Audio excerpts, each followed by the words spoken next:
Hi there, my name's John McTagg from Talking Blues, and we're the UK's largest specialist provider of training courses to help you pass your UK police recruitment assessment process.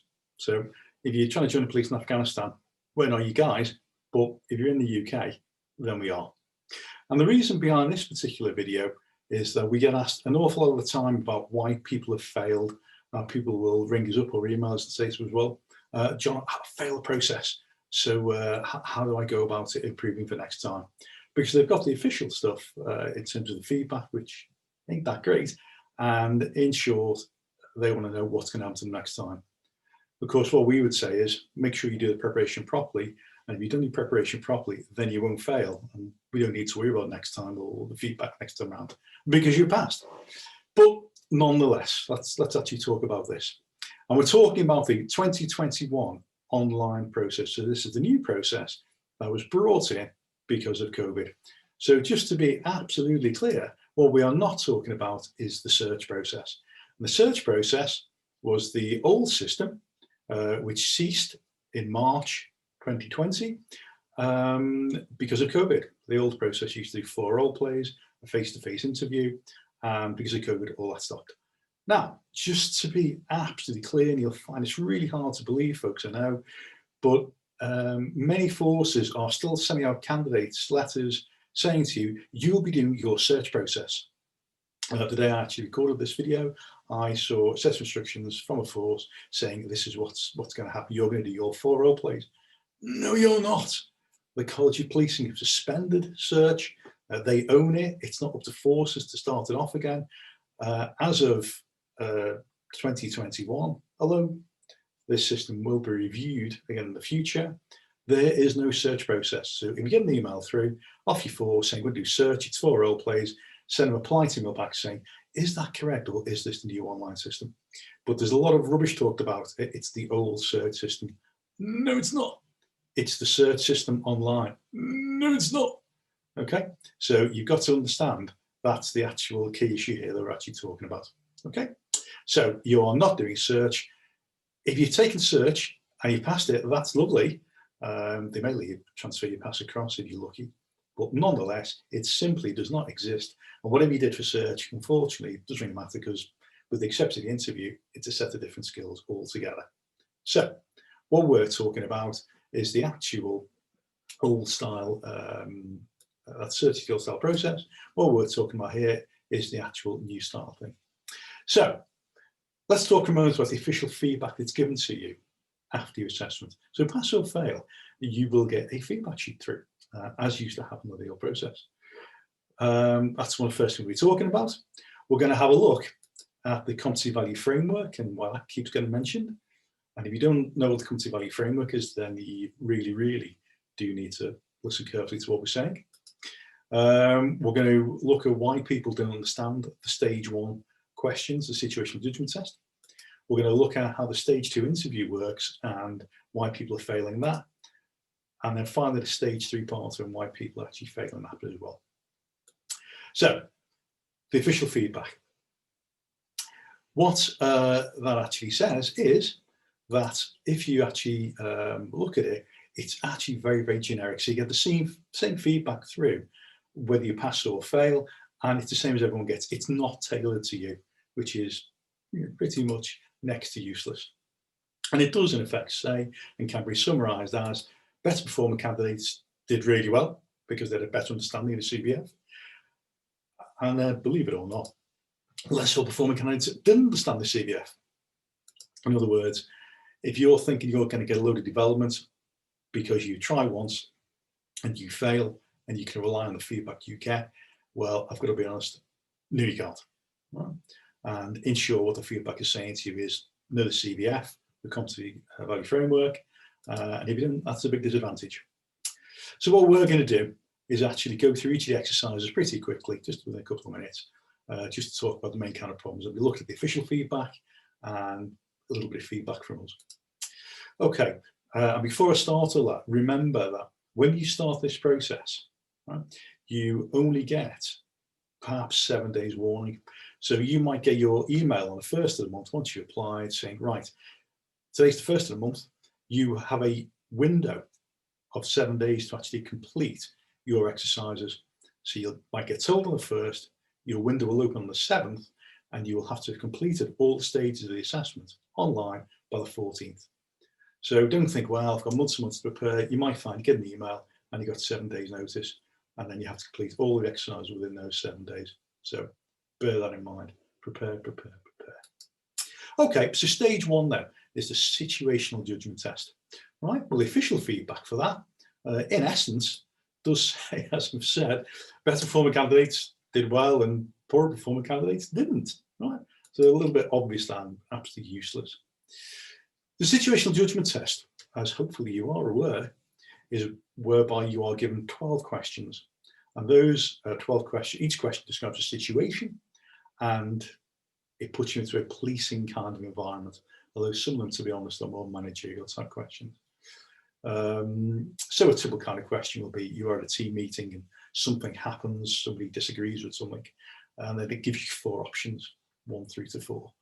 Okay, and what you have to do is say, right, well, I think option 2 is the option that would actually most solve that particular question, would most help that particular problem. Right? And people are failing that because they don't understand the competency value framework. So, for example, what might happen is that you are put in a position whereby, in this scenario, there's an argument going on between 2 teammates. I'd ask you what you would do. Would you intervene? Would you go and tell the sergeant? Is it none of your business? Would you speak to the 2 of them separately? For example, there'll be 4 courses of action. You have to rate each one. And you have to pick the correct answer based on the competency value framework. And it's all about the way you actually think. And it might be tempting to think, well, it's sort of none of my business there, or I'll speak to them one-to-one, or, you know, I shouldn't really get involved. And what that shows is with a typical candidate, and this is what we find people failing at, that it's all about they misunderstand what the role of the police officer and the level at which you are working, and it calls into account your integrity. You don't see the overall impact of what it is that you're trying to do. And that's why people have failed the situational judgment test. And if you can't see the link between the competency value framework and that kind of scenario I've just outlined, then it's time to go back and read the competency value framework, okay? Particularly around taking ownership of problems and around the transparency and working with others. So that's the first kind of issue. Then we come on to the interview. Well, okay, so what kind of official feedback are we getting from the interview? Well, if you fail the interview, basically what they are saying is, and we've been saying this for years, is that better performing candidates gave specific examples of evidence. And the reverse is true, that candidates who failed didn't give specific examples and didn't give particularly good evidence. And that's all fine, that's all fair and okay. But can we be a little bit more kind of helpful than that? Well, we can do, because ultimately you're looking to avoid failing. So what you want to do is really think about the questionnaires being asked, and you give the 5 question areas ahead of the actual assessment date. So you are given in the documentation those 5 question areas. So a good candidate will in advance have learned, not off by heart, but will be familiar with the CVF definitions for that particular area. So if you're being asked to solve a problem on transparency, to give an example of transparency, you'll have thought about what kind of typical questions come up. And of course, inevitably I'm going to say, we teach you that at Talking Blues. But then you will have gone away and looked at the actual definition of transparency. And then having done that, what you will do is you actually give an answer moulded to that particular set of skills. And you will have a clear example, one that lets you hit as many of those points as it's all possible, and will score you the highest mark by hitting the highest number of those points. Not quite connected with that, but still a good reason as to why people are failing and what you need to be prepared for, is the fact that people still expect that they are speaking to a real interviewer. So although it's online, they think you're going to be interviewed by me, calling into a call with you, the candidate. And what's going to happen is we're going to have a normal kind of interview. I'm going to ask you a question, you're going to be answer, and I'm going to ask you questions around that. That's not the case. That's categorically not the case. What happens is that there are 5 questions. Each question is preceded by a video clip, which asks you the question, and then you have 5 minutes to give your answer to the camera. So just think about that. Now you're sitting watching this in front of a phone or a PC, and the question may be, whenever you're given a clear example of, and away you go for 5 minutes. All right. So there's a few hints to kind of give you around that, but ultimately that's what you need to be prepared for. So the information we're getting back is that up to a third, depending on force area or nationally, people are giving up at that particular stage because they just haven't prepared and based on a bottle goes. And I've got to be honest with you, if your bottle goes in an interview, you need to ask yourself, are you applying for the right job? Yeah? Because interviews are nerve-wracking a little bit, but on the other hand, they're not as scary as turning to a large-scale disturbance at a nightclub at 3 AM when it's just you and your buddy trying to shout for backup, and it's on its way from a long, long way away. And there's no second chance. You can't re-record any of this. It is what it is. So if you start off your interview question and you run dry after a minute because you haven't thought it through, or you realize you're given the wrong example, or you're not following the CVF, or you don't know the CVF, that's it. End of story. You can't go back and re-record it. Whatever you've said, you've said. You can carry on saying more, and hopefully that will get you more marks, but you can't go back. So then we come on to stage 3A, which is the written exercise. So what's the generic feedback on this then? Okay, well, the written exercise, what that involves is basically you've been given a set of information about some kind of community problem, and there's quite a bit of information that you're given, and it's in a policing context, and you're asked to actually solve that particular conundrum, write a report back to someone detailing what you're going to do about this particular problem. All right. And the official feedback says to that, well, better performing candidates analysed the information, okay, that's good, drew conclusions, yep, absolutely, and gave a positive response detailing their actions, acknowledging different views. Oh, okay, great, so we've got that. So what that really means is that candidates haven't thought about the wider issues. So if there's a problem about some kind of criminal issue in the community, that may raise a number of other issues which have led to that. You might be looking at the symptom of something, not the cause of it. But we want you to show us that you've thought about the symptoms as well and done something about the symptoms. And people don't. And because they don't look at that underlying problem, then in reality wouldn't have solved the problem. So they don't score very well. There will be a number of opportunities in that text that you're given which you can utilize. They appear to be disadvantages or threats, but you can actually use them to actually gain marks by using them as opportunities to do well. So it's turning things to your advantage, yeah, because that's what policing is all about. On the mechanical side of it, there is a little bit of ambiguity in instructions over timing, because a lot of people think that the exercise is 40 minutes long. That's not correct. The instructions don't actually say that it's 40 minutes long. What the instructions actually say is that you have up to 2 hours. However, most candidates complete the exercise within 40 minutes. And I've got to say to you that, you know, having had a bit of a think about all of this, 40 minutes is probably good going. So I would expect you to take longer than that. Why complete in 40 minutes if you can take longer? And there's a counter on the screen which counts down from 2 hours. So you can take as long as you like within the 2 hours. Just one thing now, once you get to the 2 hours completion, then if you haven't submitted it by the moment you get to 2 hours, then it times out. So don't take 1 hour 59. When you start getting to 1 hour 45, if you haven't submitted it by then, submit it, because you want to leave a bit of a safety margin for any kind of IT issues. The next reason why people fail the written exercise is because there are a number of specific questions in effect asked of you, and people don't actually realise what those separate questions are. And because they don't realise what those separate questions are, they're not structuring their report appropriately. And what that means is that you're not doing what you were told to do, and therefore you won't score very well. And then finally, as ever, there's no consideration of what you're doing linked in with the competency value framework.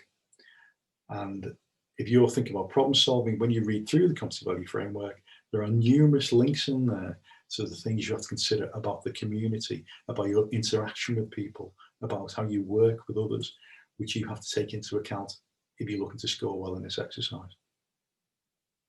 And that brings us on to stage 3B, briefing exercise. So what happens here is, in terms of the exercise, is that you are given a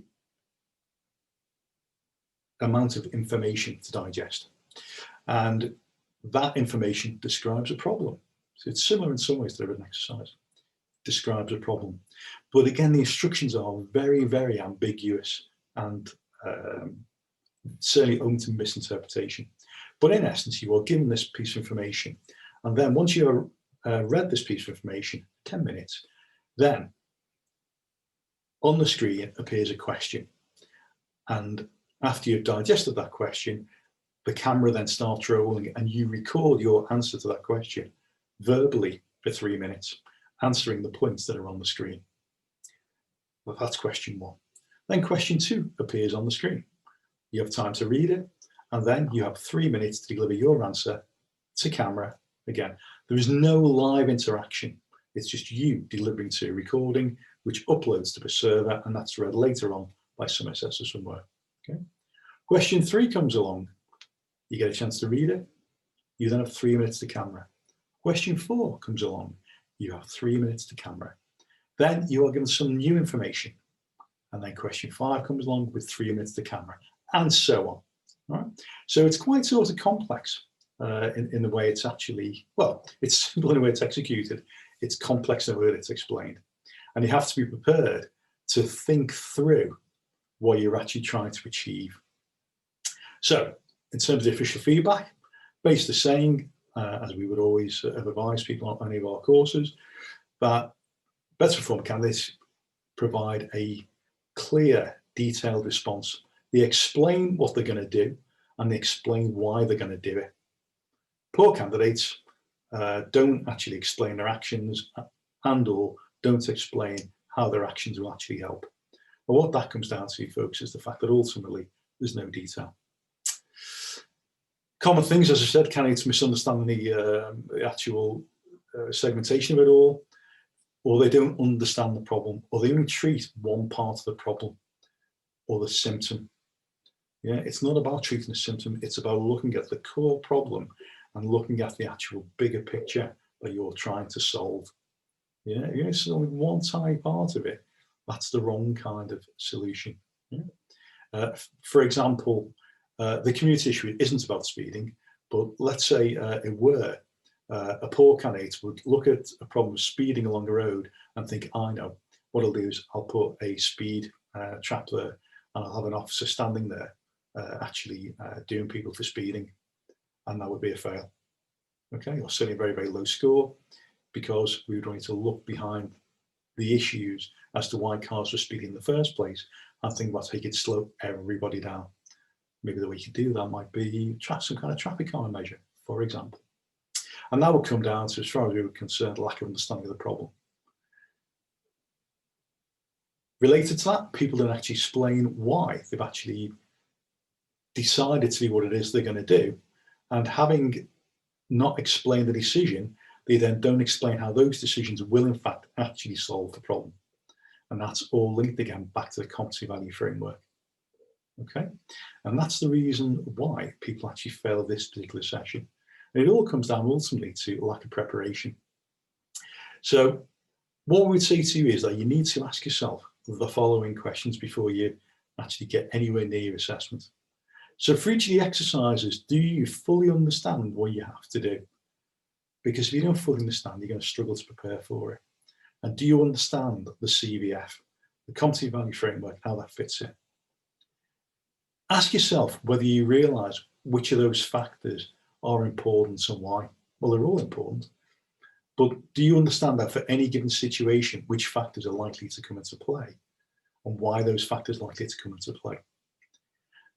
Do you understand how to explain to the assessor that you know all about the key factors like integrity and transparency, justifying your decisions and explaining how you came to that decision. So can you actually evidence that throughout the work that you're actually doing? And that's all going to be against the context of a police officer. So what I'm saying to you is, and the purpose of this video is that you need to think through all that and think to yourself, have I prepared properly for my assessment? And if you're sure, fantastic, okay? And good luck. Hopefully you'll go off, you'll pass, and you and I won't cross paths again. If you're not sure, that's where we can help. And for the sake of our distance learning packages or our online live courses, that's where we can run through all those questions with you and actually tell you not so much what to avoid, although we will, but what you need to do to actually pass and how to make you think like a police officer, because that's what those exercises need to do. And although the exercises say if they don't, ultimately when you're talking about community problems, then you know what, being able to think like a police officer certainly helps. And that, folks, is what we're all about. So if there has been of interest to you, that's great. If you'd like our help a bit more, we're going to start up with a series of these. And by all means, have a look at our website, talkingblues.co.uk, and see how we can help you. Any questions, let me know. As I say, my name is John McTaggart, and no matter what happens, good luck, enjoy the police service.